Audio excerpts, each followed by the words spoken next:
Ich bin von Katzenstein und im letzten Video habe ich begonnen, meine Top 10 der mittelalterlichen Helme vorzustellen. Die Top 10 bis 6 waren der Nasalhelm, der Topfhelm, der Eisenhut, der Kipchak und als Top 6 der Stechhelm. Alle diese Helme hatten ihre Vor- und Nachteile, weswegen ich euch in diesem Folgevideo die Top 5 vorstellen möchte. Dann beginnen wir mal direkt mit der Top 5, und zwar die einfache Beckenhaube. Dieser Helm entwickelte sich im 14. Jahrhundert aus der schon angesprochenen Hirnhaube und ist auch wieder ein Helm, der aus einem Stück gefertigt ist. Der Helm kam im 14. Jahrhundert zunächst ohne Visier auf. Später im Video werden wir noch sehen, wie sich dieser Helm diesbezüglich veränderte. Zu dieser Zeit wurden die Ringpanzergeflechte der Rüstung mehr und mehr mit Metallplatten ergänzt, wodurch später im 15. Jahrhundert dann der Plattenharnisch entstand.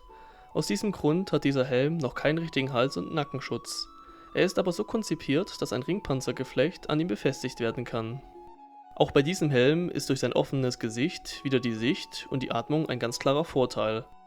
Er ist der erste Helm, der eine relativ abgerundete Form, allerdings auch mit einer Spitze aufweist. Damit können feindliche Angriffe wieder keine Wucht aufbringen und gleiten seitlich ab, wo sie dann von der Kettenbrücke aufgefangen werden. Der Helm bietet auch insgesamt einen sehr guten Schutz. Im Gegensatz zum Nasalhelm, welcher ebenfalls aus einem Stück gefertigt wurde, bedeckt die Beckenhaube auch den Hinterkopf und den Nacken sowie die Seiten des Kopfes. Zudem ist er angenehm zu tragen und lässt sich auch selbstständig aufsetzen. Der klare Nachteil an diesem Helm ist natürlich der mangelnde Gesichtsschutz. Und damit kommen wir zur Top 4, die Barbuta. Dieser Helm war im 15. Jahrhundert ein sehr prägnanter und beliebter Helm im italienisch sprechenden Raum. Dort war der Helm für leichtere Kämpfe gedacht. Wenn es zu heftigeren Konfrontationen kam, wurde zu einem anderen Helm gewechselt. Um welchen Helm es sich hierbei genau handelt, erfahrt ihr am Ende des Videos. Die Barbuta ist die optimale Abwägung zwischen den bereits genannten Vor- und Nachteilen, die ich bei jedem Helm bisher genannt habe. Sie bietet verhältnismäßig viel Schutz, während sie beinahe optimale Sicht und eine sehr gute Atmung gibt. Die Öffnungen an dem Helm sind so geformt, dass die meisten Stiche und Hiebe zur Seite abgleiten und gar nicht in die Schlitze eindringen. Zudem ist die Barbuta ein ziemlich leichter Helm und für die damalige Zeit relativ günstig zur Herstellung. Den Helm kann man auch während einer Pause oder zu einer Besprechung abseits des Kampfes auf dem Kopf lassen, da man durch die Öffnung genügend hört und sich auch gut verständigen kann. Er benötigt also gar kein Visier. Außerdem ist er ebenfalls wieder so geformt, dass die meisten Waffen von ihm abgleiten.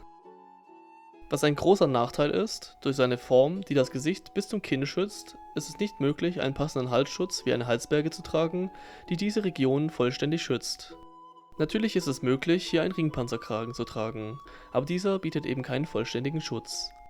Obwohl der Schutz im Gesicht relativ gut ist, birgt er dennoch einige Risiken, gerade bei Pfeilbeschuss oder Lanzenstößen. Kein Wunder wurde er von den italienischen Rittern im schweren Gefecht dann auch ausgewechselt. Zur Zeit des 15. Jahrhunderts nahm die Bedeutung von Wuchtwaffen immer mehr zu. Die Barbuta hat keine Möglichkeit, solch eine Wucht zu dämpfen, da das gesamte Gewicht auf dem Kopf liegt. Da wird ein heftiger Schlag mit einem Fußstreithammer schnell zu einer Verletzung am Genick führen.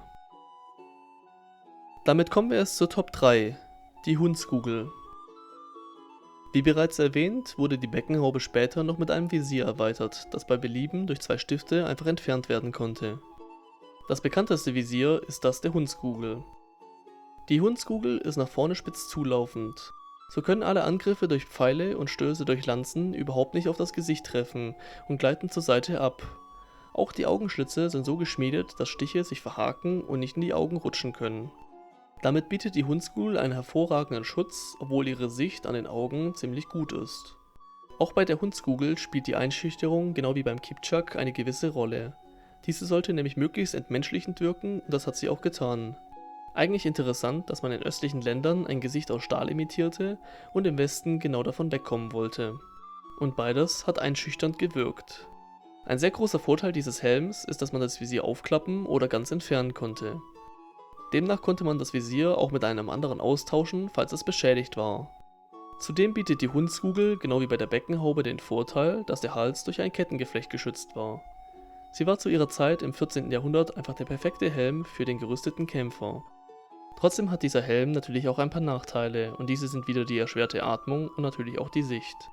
Obwohl die Sehschlitze durch ihre zusätzliche Schutzfunktion etwas größer sein konnten, war die Sicht nicht so ideal wie bei einem offenen Helm, wie zum Beispiel bei der Barbuta. Jetzt sind wir schon bei der Top 2 und das ist die Schaller. Die Schaller ist ein sehr ikonischer Helm des 15. Jahrhunderts und bekannt als der Helm der gotischen Rüstung. Der Helm ist für viele verschiedene Zwecke vielseitig einsetzbar und äußerst durchdacht. Sowohl ein Ritter wie Kaiser Maximilian als auch ein gewöhnlicher Waffenknecht konnten diesen Helm tragen. Demnach ist die größte Stärke dieses Helms seine Flexibilität. Der Helm allein kann schon sehr unterschiedlich aufgezogen werden, zum einen mit verschlossenem oder hochgezogenem Visier. Der Helm ist aber auch so designt, dass man ihn für einen kurzen Überblick einfach in den Nacken schieben kann und dann ein großes Sichtfeld bekommt. Allein schützt dieser Helm nur die obere Gesichtshälfte, was für eine Situation, bei der es vermutlich nicht zu einem harten Kampf kommen wird, eine passende Option ist, ihn einfach aufzusetzen. Man kann an diesen Helm jetzt noch die Halsberge anbringen, die das untere Gesicht und den Hals ideal schützt. Damit ist die Schaller der wahrscheinlich vielseitigste Helm auf dieser Liste. Des Weiteren besitzt der Helm einen sehr guten Nackenschutz, der aus beweglichen Geschüben besteht. Seine Form ist so gewählt, dass Schläge und Stiche aus allen Richtungen von den empfindlichen Stellen, also dem breiten Sehschlitz, abgeleitet werden. Nur durch einen exakten und direkten Stich in den Schlitz kann ich meinen Gegner an den Augen verletzen. Der Sehschlitz war dazu meistens noch so schmal, dass viele Klingen und Pfeile nicht hindurchgepasst haben. Dies bringt dem Träger dennoch eine relativ gute Sicht und einen weiten Sichtradius. Nur nach unten ist es etwas schwierig zu sehen. Zudem ist der Helm auch noch relativ leicht, obwohl er einen guten Schutz bietet. Nachteil an der Schaller ist definitiv die Atmung, zumindest mit der Halsberge. Ich kenne keinen anderen Helm, bei dem die Atmung so schwierig ist und keinerlei Luft ins Innere des Helmes kommt. Zudem bietet der Helm keine Unterstützung für das Genick, wenn ein heftiger Schlag von einer Stangenwaffe auf den Kopf kommt. Da ist das Genick dann schnell verletzt. Zudem muss man auch sagen, dass es nicht ganz angenehm ist, die Schaller mit einer Halsberge zu tragen. Die beiden Einzelteile verrutschen manchmal und sind nicht gerade das, was man Komfort nennt, weswegen die Halsberge auch manchmal einfach weggelassen wurde, was die Schutzfunktion natürlich deutlich verringert.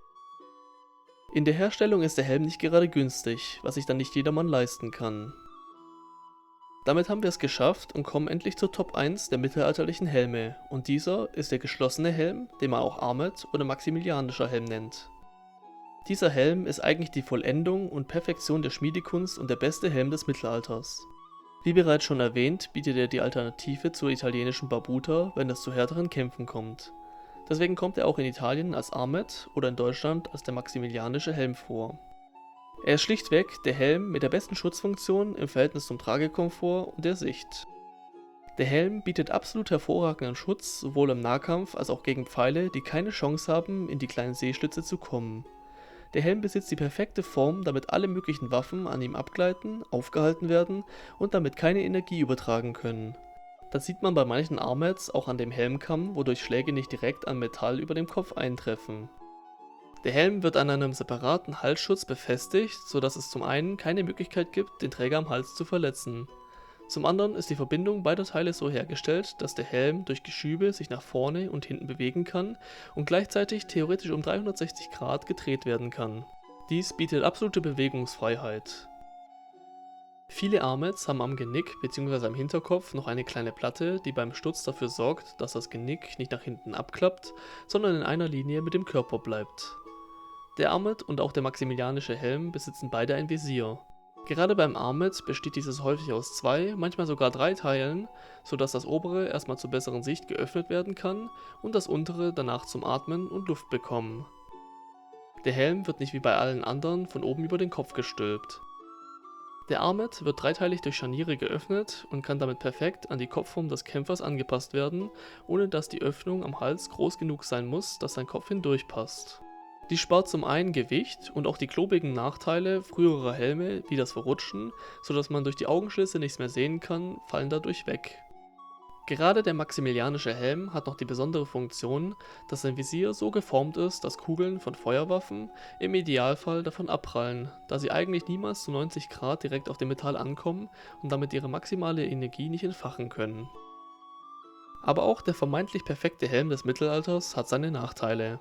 Zum einen ist er äußerst teuer herzustellen und damit eher den Adligen oder den Reichen vorbehalten. Der Helm bietet durch seinen guten Schutz leider doch sehr wenig Sicht und unter dem Visier ist es schwierig zu atmen. Was noch ein ganz großes Problem bei diesem Helm ist, er ist eigentlich aus der Zeit. Die Perfektion des vermeintlich optimalen Helms des Mittelalters begann in der Zeit um 1500, in der Rüstung aufgrund der besseren Waffen immer mehr abnahm und weniger getragen wurden. Selbst der perfekte Helm hat einem Projektil aus einer Kanone nichts entgegenzusetzen. Die Kampfweise zu dieser Zeit wandelte sich immer mehr und im direkten Frontalkampf wurde auch immer weniger gekämpft. Eigentlich schade, dass dieser Helm etwas zu spät aufkam. Damit kommen wir jetzt zum Fazit. Ich habe euch jetzt 10 Helme aus dem Mittelalter aufgezählt. Jeder Helm hat seine Daseinsberechtigung und es gibt einen Grund, warum er zu seiner Zeit so hergestellt wurde. Natürlich kann man bei früheren Helmen sehen, dass die Schmiedekunst und das verfügbare Material einfach nicht so weit waren, um äußerst durchdachte Helme herzustellen. Trotzdem hat man das genutzt, was man zur Verfügung hatte. Und das, meiner Meinung nach, auf einem äußerst sinnvollen Weg. In den späteren Zeiten erkennt man, dass Helme und ihre Funktionen aufgrund der vielseitigen Optionen immer durchdachter und auf den jeweiligen Zweck optimiert waren. Dabei lässt sich immer erkennen, mehr Schutzwirkung bringt auch andere Nachteile, wie ein schlechtes Sichtfeld. Beispielsweise beim Armet, den ich persönlich als die Perfektion des Helms betrachte, leidet diese Eigenschaft unter seiner guten Schutzfunktion. Scheint so, als ob guter Schutz zum Thema Sicht und Atmung sich einfach natürlich entgegenstehen und nicht behoben werden kann. Dafür benötigen wir andere Materialien wie in der Moderne, bei denen man Panzerglas als hervorragenden Schutz für die Augen nehmen könnte und dennoch genügend sieht. Und genau das wird bei modernen Spezialeinheiten auch gemacht. Fast so, als hätte man immer nach solch einer Lösung gesucht. Das war's jetzt mit dem Video. Mich würde mal interessieren, ob ihr die Helme anders einsortiert hättet oder ob ihr meiner Liste zustimmt. Wenn es euch gefallen hat, könnt ihr mir mal in die Kommentare schreiben, ob ich noch mehr solcher Rankings machen soll. Ich würde mich auf jeden Fall über eure Antwort freuen.